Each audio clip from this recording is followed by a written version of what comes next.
Simula na mag-umpisa akong mag-vlog regarding ceramic coating, detailing, paano pagandahin ang mga sasakyan natin at mga motor natin. Napakarami sa inyo ang nagtatanong ano nga ba talaga ang graphene coating. In this video, pag-usapan natin paano nakakatulong yung mga strength ng bagay na to na kasalukuyan kinababaliwan ng napakarami. So stay tuned and tapusin nyo itong video na to para mas maintindihan ninyo ano ba talaga itong graphene coating na to. Let's go!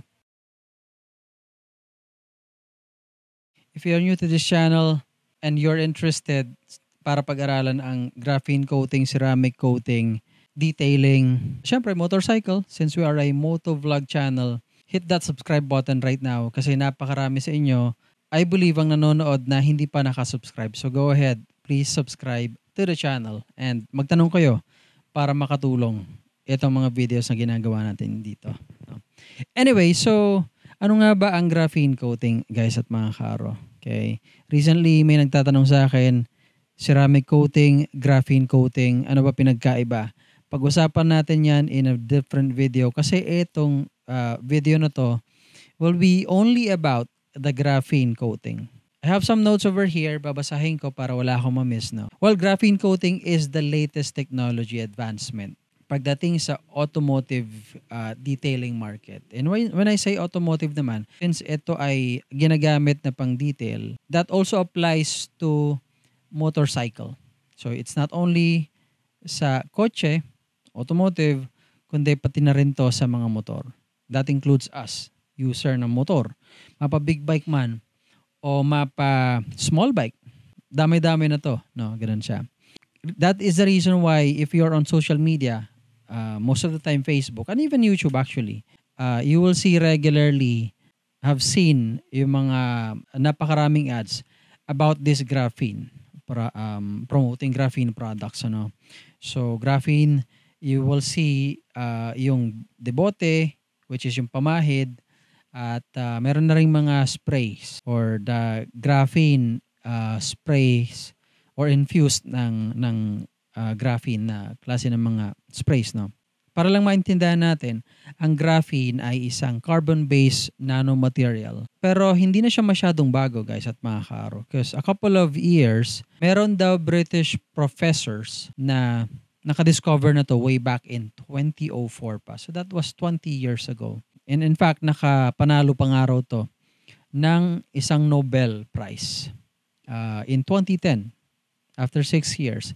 Dito sa research na to. Doon sa mga hindi alam, ang Nobel Prize, hindi ka naman masyadong alam to detalyado. An institution, I believe, na nagbibigay ng mga awardees sa mga significant inventions sa panahon. And nabigyan nga ito noong 2010. So, ganun siya kaganda, ibig sabihin, guys. Graphene is the world's thinnest material. It is only 1 atom thick, sabi nila. And 1 million times thinner than a human hair. So, yung hibla ng buhok natin, 1 million times thinner than that. So, imagine niyo, di halos hindi na makita to. No, I'm not sure if this is true, pero ganun siya, ka-thin. However, it is a very strong, very, very strong than steel and diamond. Okay? Kaya nga, napakaganda niya na gamitin na pang-protect. Kasi, syempre, matibay. So, ganun yung graphene, no? Now, etong graphene material na to, nilagay siya sa coating. Okay? Nilagay siya sa coating, regular na coating na ginagamit natin pamahid, nilagyan siya ngayon ng graphene. So, kaya yung normal na ceramic coating, mas tumibay because of this. We're gonna talk about composition ng ceramic coating very, very soon. Siguro susunod ko na video yon after this, no?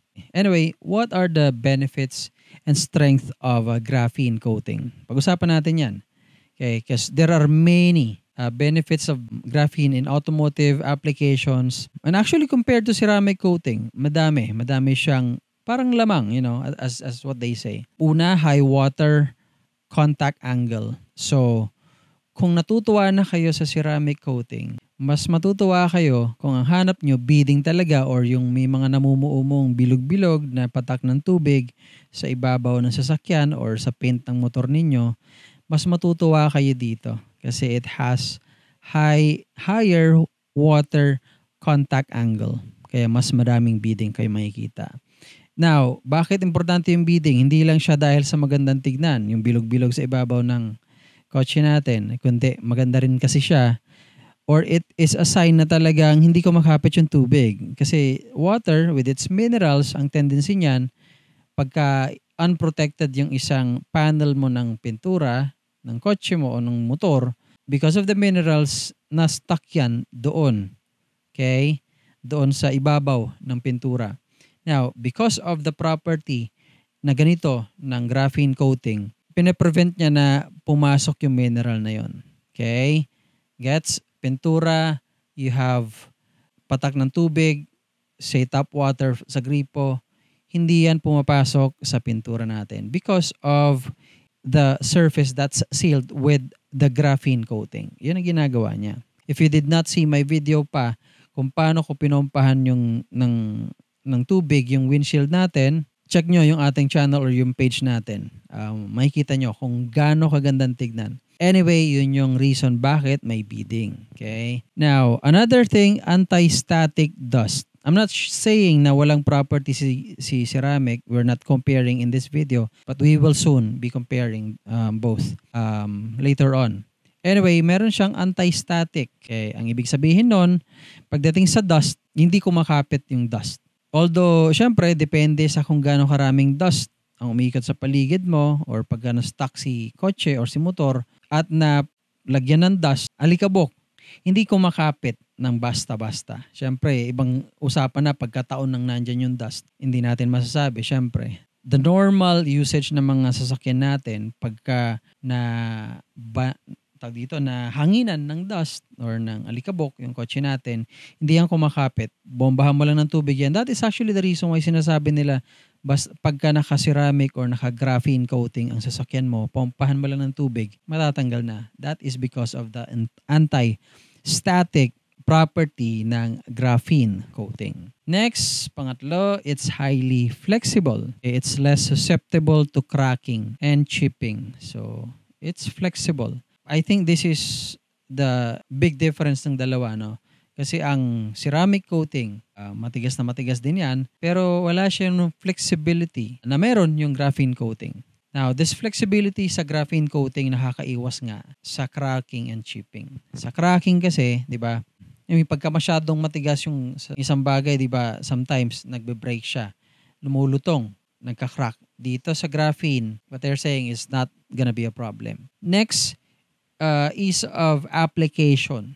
Dito medyo iniisip ko lang kasi depende sa kaganda ng graphene coating or even ceramic coating, medyo may kahirapan. Depende sa brand, I believe. Pero that's what they're saying. Ease of application, mas madali daw. Next, unsurpassed durability. It's 5 to 10 years. Medyo ako dito, medyo may question lang ako dito kasi 5 to 10 years, 5 may be very, very doable in our environment dito sa Pilipinas.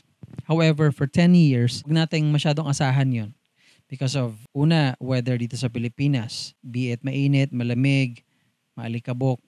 Kung nandun ka sa isang lugar na medyo matindi yun, medyo I'm not sure if this is going to be true. Kumbaga, case-to-case basis naman ito. So yun, basically yun yung 5 na properties and benefits ng ceramic ng graphene. Sorry, medyo used to na yung dila ko pagdating sa ceramic coating, that's why. Okay? So yun, the sleekness factor of graphene is extremely high, making it comparable to some of the best coatings and sealants on the market. So again, parang sinasabi ko, if you're a fan of the water beading effect, definitely magugustuhan daw natin ang graphene. And I've proven that a couple of times. Talagang malaking bagay yung graphene. So nagtatanong, syempre, baka may magtanong, meron ka ba niyan kaaro? Soon we will have, may parating na akong sample kasi I've sampled a couple, hindi pa ako masyado masaya. That's what I do. Bago tayo mag-launch ng isang product, dapat happy tayo. So, pero abangan nyo yan, magkakaroon tayo. Pero kung naghahanap na kayo ng readily at available, meron naman tayo ng ating Ultra Gloss Ceramic Protect. So it is a spray, ceramic spray coating. So in-spray lang, napakadaling gamitin. Very effective, very hydrophobic as well. So yan basically guys at mga kaaro yung mga inaasahan natin sa graphene coating. Siguro paalala na lang, hindi rin siya basta-bastang chemical. Kahit sinabi ko, madali ease of application. Lagi-lagi sinasabi ko to. Especially kung bago ang sasakyan mo, bago motor mo. Hindi yan praktisan. Baka akala natin, since mukhang madali naman, bago naman, di ko kailangan masyadong maraming tools, i-DIY ko na lang. I always, I'm trying to warn you na hindi siya basta-basta i-DIY. Kung hindi ka marunong, mahirap. Okay, mahirap pag-practice ng bagong sasakyan, ang bagong motor, lalo pagka mahal. O, diba? Mag-practice siguro kayo sa medyo luma na. Much better kung mapapagawa nyo sa expert na or sa shop mismo. But if you wanna take the risk, just make sure na una, pinag-aralan mo paano i-apply. Nag-check ka na ng mga videos pareho nito. Paano i-apply, paano, alam nyo yun, anong ginagawa exactly. Kasi mahirap magkamali. That's it for this video guys at mga kaaro. If you have any question, feel free. Let me know in the comment section below kung may mga questions kayo about this product. And also, please follow our Shopee, Lazada, and TikTok accounts. Diyan ko pinopost yung mga product natin for sale. May kita nyo rin doon kung meron tayong mga niraran na promo. Currently, our Shopee account, may niraran tayo dyan. TikTok, it's already available. So, check nyo doon. Salamat dun sa mga nag-order na. Really appreciate it. Let me know also anong feedback ninyo. Yun guys, at mga kaaro. Salamat ulit sa panonood. Thank you so much again. Ride safe and drive safe all the time. Bye for now.